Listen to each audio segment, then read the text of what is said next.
This is a Heart and Hand production.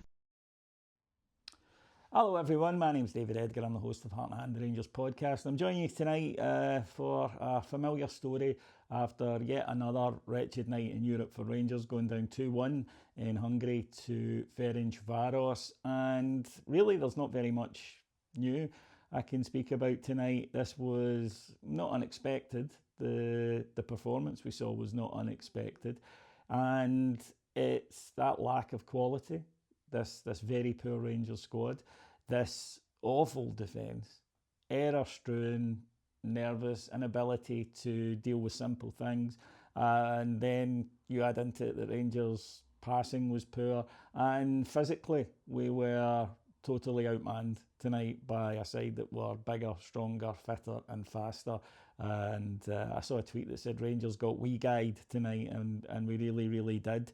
Danny Röhl had moved to a three at the back, but he's trying to cook a Michelin star meal with not the best ingredients, it's fair to say. And even early on, there's a mistake and they get in and there's a chance. And to be honest, if their finishing been a bit better tonight, we could have been in a lot of trouble. Rangers sort of settled in without really looking too threatening early on. And again, you could just see how much easier it was for them. They were dominating us in terms of physicality, moving the ball about. But it was us who took the lead with a goal against the run of play. Almost fittingly, it came after defensive mistakes from Rangers. Fernandes dawdling on the edge of his own box. Giga mishits a clearance that just gets past a Ferencvaros player. But from that, suddenly Rangers are on the counter. Gassama plays the ball out to Aarons. He clips it into the middle. Danilo has a shot that's blocked. And there with a tremendous acrobatic finish is Bojan Miovski with a scissors kick into the net. Immediately flagged for offside. He looked a mile offside, but VAR checked it and he was onside and it was given. And that's confidence. I mean, I don't think he even attempts that effort a week ago, but he gets a couple of goals and suddenly he's doing things like that. And then it was get to half time and Rangers didn't, because this was going to be a collection of all the things that annoy us as supporters about this Rangers team. There's 1 minute of injury time in the first half left. Rangers have the ball. Jack Butland has the ball and he immediately just kicks it straight into their box for their keeper and they launch an attack from which they subsequently score from. That's basic. That's game management. That is an experienced pro. He should know better than that. Even then, we still have chances to defend it. Danilo, who just will not go in for a 50-50 tackle, has a couple of chances but doesn't go in for the tackle as the ball's moving. Then Gassama, who was really poor, there's talk today that Villarreal are interested in him. Maybe his head's turned, I don't know, but he certainly didn't look the most engaged tonight. He switches off. It was a nice move by Ferencvaros and ends with a deflected shot going in, but it literally was the last second of the half and you've got to get through to half time. Second half was they came out and they were all over us. There's no getting away from that. They were all over us, and Rangers were kind of holding out just about.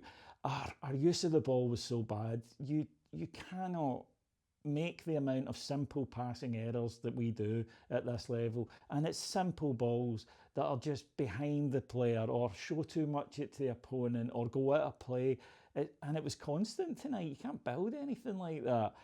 The second goal, though, for Ferencvaros when it came was in a season where I've seen some pretty shite Rangers defending. This one would make the end of season boobs video, because it's so bad. There isn't a lot of danger. They have the ball on our right. Tav, who just doesn't have the legs anymore. I mean, it's quite clear. He doesn't get close enough to block a cross. He was never great at that, but now he certainly can't. And then I don't know what Fernandes is doing, whether he's just staring at the clouds and going, oh, aren't clouds fluffy and lovely? I don't know. But he ends up with his back to the ball.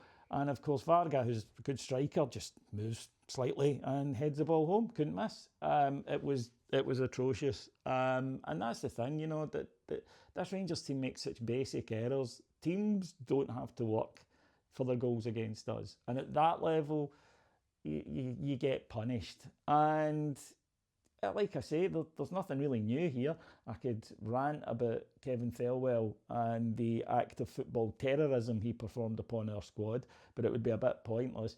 With Danny Rule, I know that there's a temptation always to blame the manager. I've said before, and I'm sticking to it, while he's getting results domestically, I'm not really going to go in too hard on him until January at the earliest, because that squad is awful. I mean, it's really, really bad. Finlay Curtis did get on and looked bright. He's not going to change our whole season round, but he did look bright when he came on. I'd be playing him ahead of Gassama. And obviously, though, the big thing is the defence. It's so bad. I mean, it is comedic. It looks as though sometimes when we clear a ball, it's despite their best efforts. It's total Keystone Cop stuff at time. So that's us at the Europa League. And let's not be coy about this. This has been a disaster. This performance, 1 point after 6 games for us is abysmal and unacceptable. And I'd be calling for people to lose their jobs if they hadn't already. That's how bad we've been. The next 2 games are basically just kickabouts. So, progress, make sure that the league is prioritised in that.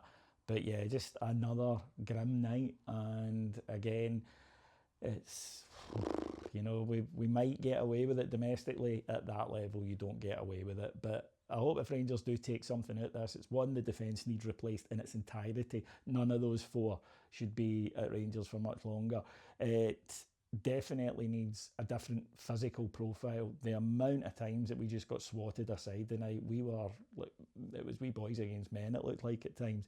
And yeah, so onwards, Hibs are the next one, and all we can do is just tick off the games. But Rangers, for the love of God, have some defenders ready to go at the start of January. Thanks very much for joining me. I'll talk to you again on Monday night after Rangers take on Hibs at Ibrox. Take care, everybody. Bye bye.